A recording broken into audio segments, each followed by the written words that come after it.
जी नमस्कार।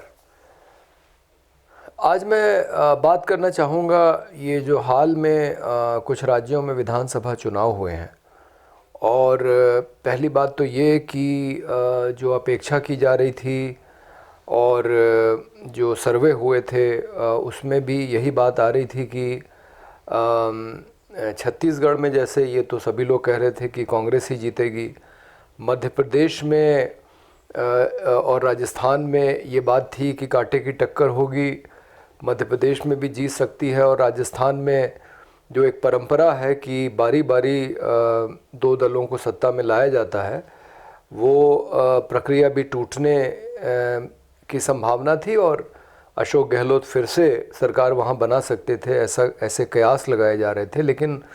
जो परिणाम आए वो बहुत अप्रत्याशित थे और कम से कम इन तीनों राज्यों में भारतीय जनता पार्टी ने भारी अंतर से चुनाव जीता है, भारी सीटों के अंतर से। वोट का अंतर तो बहुत नहीं है, वोट प्रतिशत का, लेकिन सीटों का अंतर काफ़ी है और बड़े आराम से उसने सरकारें बना ली। एक तो ये पक्ष है और इस पे एक इस तरह का एक आशंका है कि शायद पूरी व्यवस्था को,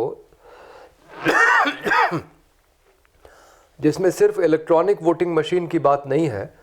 जिसमें जो अधिकारी वर्ग है, जो जिले स्तर के अधिकारी हैं, जो चुनाव आयोग है,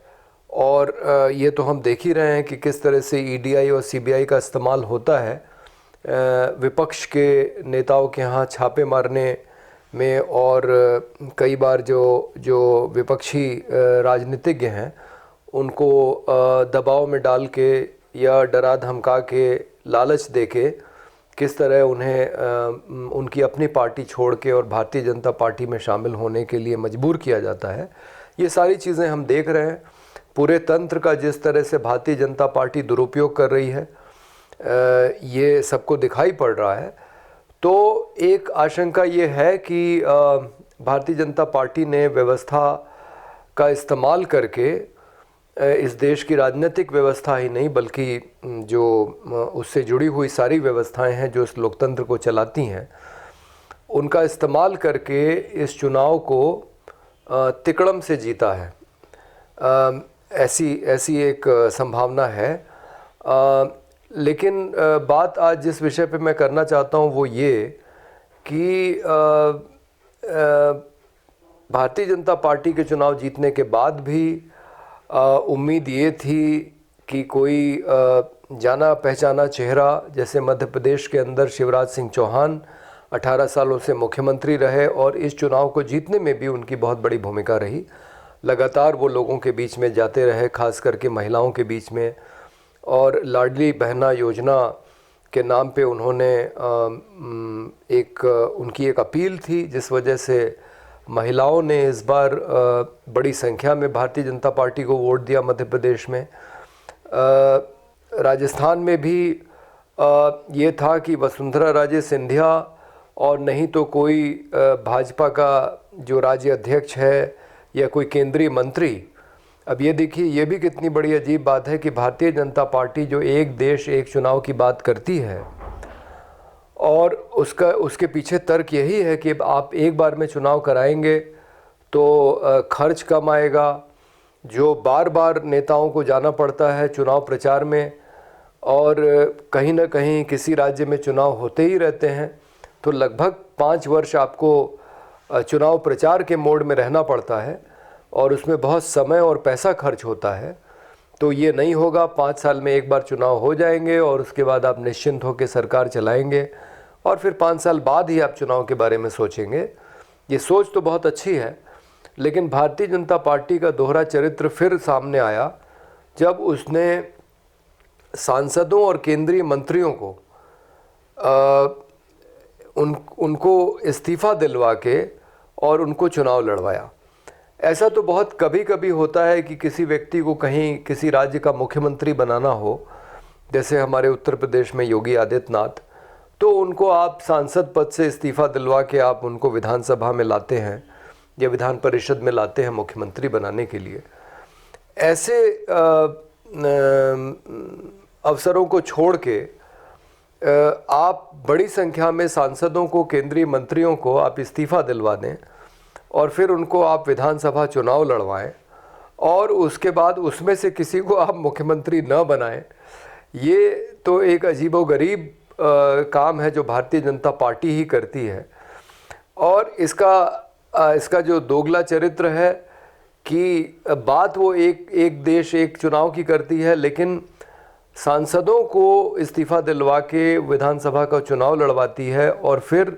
जो संसद की सीटें खाली हुई हैं वहाँ पे उपचुनाव होंगे, फिर पैसा खर्च होगा, फिर वहाँ पे जाएंगे लोग प्रचार के लिए। तो उसकी कथनी और करनी में साफ अंतर है, ये भी लोगों को समझ में आ रहा है। लेकिन जिस तरह से एकदम नए चेहरों को मुख्यमंत्री बनाया गया, ये एक आश्चर्यचकित करने वाला काम था। ऐसा नहीं है कि भारतीय जनता पार्टी ने ये पहली बार किया, लेकिन इस बार एक साथ तीनों राज्यों में एकदम अप्रत्याशित रूप से उसने नए चेहरों को मुख्यमंत्री के रूप में पेश किया है, मुख्यमंत्री या उप मुख्यमंत्री। इसमें भी कोई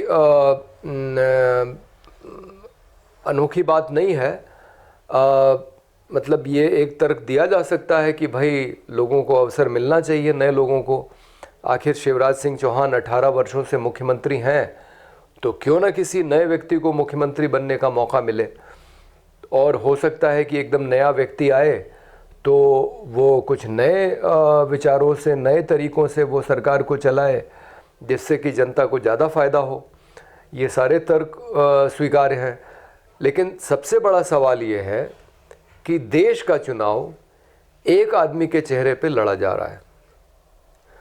ये एक बहुत बड़ी विडंबना है कि राज्य में तो आप खिलौने की तरह, कठपुतलियों की तरह आप एक को बदल के दूसरी को ले आते हैं और जिसकी कोई अपेक्षा भी नहीं करता है, जो शायद खुद नहीं अपेक्षा कर रहा होगा कि मैं मुख्यमंत्री बन जाऊंगा, वो मुख्यमंत्री बन जाता है। और केंद्र में सिर्फ एक ही चेहरा स्थायी पिछले 10 सालों से है, जिसके नाम पे सिर्फ लोकसभा का ही चुनाव नहीं लड़ा जाता है पूरे देश में, बल्कि जिसके नाम पे भारतीय जनता पार्टी हर एक राज्य में चुनाव लड़ती है। और इसकी ये खूबी है कि वो मुख्यमंत्री पद के दावेदार का नाम घोषित नहीं करती है। प्रधानमंत्री का चुनाव तो वो नरेंद्र मोदी के नाम पे लड़ती है, लेकिन मुख्यमंत्री का चुनाव वो किसी व्यक्ति के नाम पे नहीं लड़ती है। वो चुनाव भी नरेंद्र मोदी के नाम पे ही लड़ा जाता है। कई बार तो ऐसा लगता है कि वो खुद मुख्यमंत्री पद की दौड़ में शामिल हैं। इस तरह से चुनाव लड़ते हैं और चुनाव जीतने के बाद एकदम नए लोगों को मुख्यमंत्री बनाया जाता है। तो सवाल एक बहुत बड़ा ये है हमारे सामने कि जिस तरह से आसानी से भारतीय जनता पार्टी,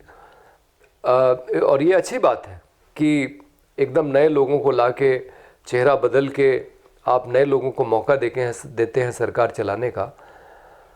मैं ये सवाल खड़ा करना चाहता हूँ कि क्या इसी तरह से केंद्र में भी चेहरा बदला जा सकता है? क्या राष्ट्रीय स्वयंसेवक संघ ये खतरा उठाएगी कि नरेंद्र मोदी की जगह किसी और को वो प्रधानमंत्री के रूप में पेश कर दे अगले लोकसभा चुनाव में? लेकिन ऐसा होगा नहीं, और होगा इसलिए नहीं क्योंकि नरेंद्र मोदी और भारतीय जनता पार्टी के दूसरे नेताओं में फ़र्क ये है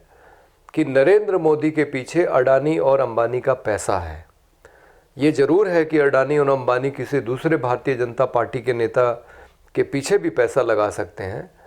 लेकिन एक तो गुजरात का होने की वजह से, और दूसरा नरेंद्र मोदी के जो तरीके हैं, जिन तरीक़ों का इस्तेमाल करके उन्होंने गौतम अडानी को दुनिया का नंबर 2 अमीर आदमी बना दिया, ये काम कोई और व्यक्ति करेगा या नहीं करेगा भारतीय जनता पार्टी का, जब तक ये निश्चित नहीं होगा तब तक आखिर अडानी और अंबानी क्यों पैसा लगाएंगे। तो वैसे तो हर एक सरकार पूंजीपतियों की मदद करती है, उनको अमीर बनने का मौका देती है, उनके साथ पक्षपात करती है, लेकिन अडानी और अंबानी को जिस तरह से मोदी ने मदद की है उस तरह से तो शायद भारत के इतिहास में किसी भी सरकार या किसी भी प्रधानमंत्री ने नहीं की है। और यही वजह है कि मोदी को मुख्यमंत्री रहते हुए गुजरात के टाटा साहब ने उनका नाम प्रस्तावित किया भारत के प्रधानमंत्री के रूप में, और देखते ही देखते पूरी भारतीय जनता पार्टी मोदीमय हो गई। मोदी मोदी के नारे लगने लगे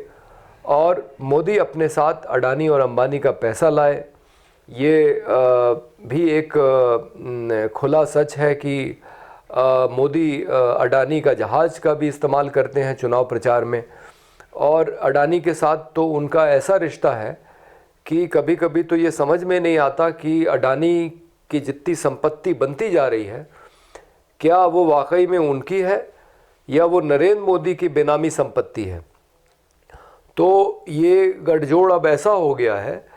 कि अब दोनों के बीच में फ़र्क करना ही मुश्किल हो गया है,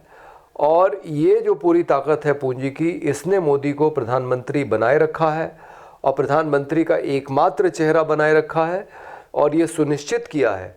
कि उनकी प्रतिस्पर्धा में कोई भी खड़ा ना हो, चाहे वो राजनाथ सिंह हो, चाहे वो नितिन गडकरी हो, या अमित शाह ही क्यों ना हो, या योगी आदित्यनाथ।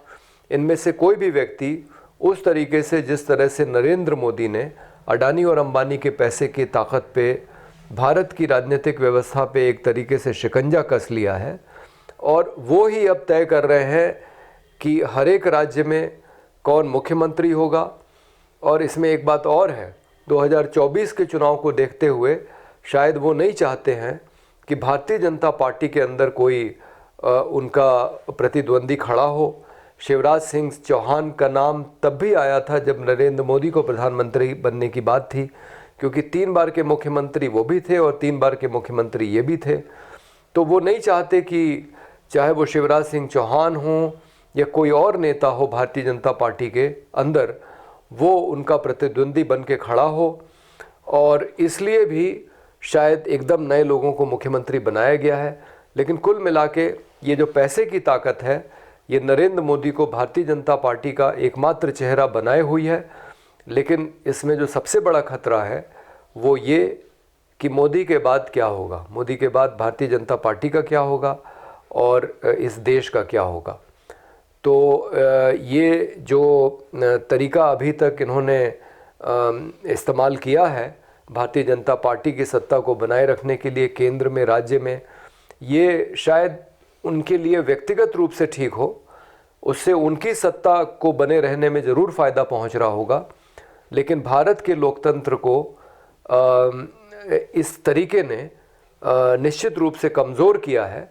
क्योंकि फिर आप एक लोकप्रिय नेता को आप मुख्यमंत्री नहीं बनाते हैं, आप मोहरे की तरह, कठपुतली की तरह किसी को भी उठा के आप गद्दी पे बैठा देते हैं, और जो पूरी तरह से आप पे आश्रित होता है और आपकी सत्ता को बनाए रखने में वो सहायक होता है। तो मैं सिर्फ इस ओर लोगों का ध्यान आकर्षण चाहता था कि ये विडंबना भी हमें देखनी चाहिए कि बड़ी आसानी से भारतीय जनता पार्टी के मुख्यमंत्री बदल दिए जाते हैं, लेकिन प्रधानमंत्री को बदलना शायद इतना आसान नहीं होगा, क्योंकि वो भारतीय जनता पार्टी के लिए आत्मघाती हो जाएगा। धन्यवाद।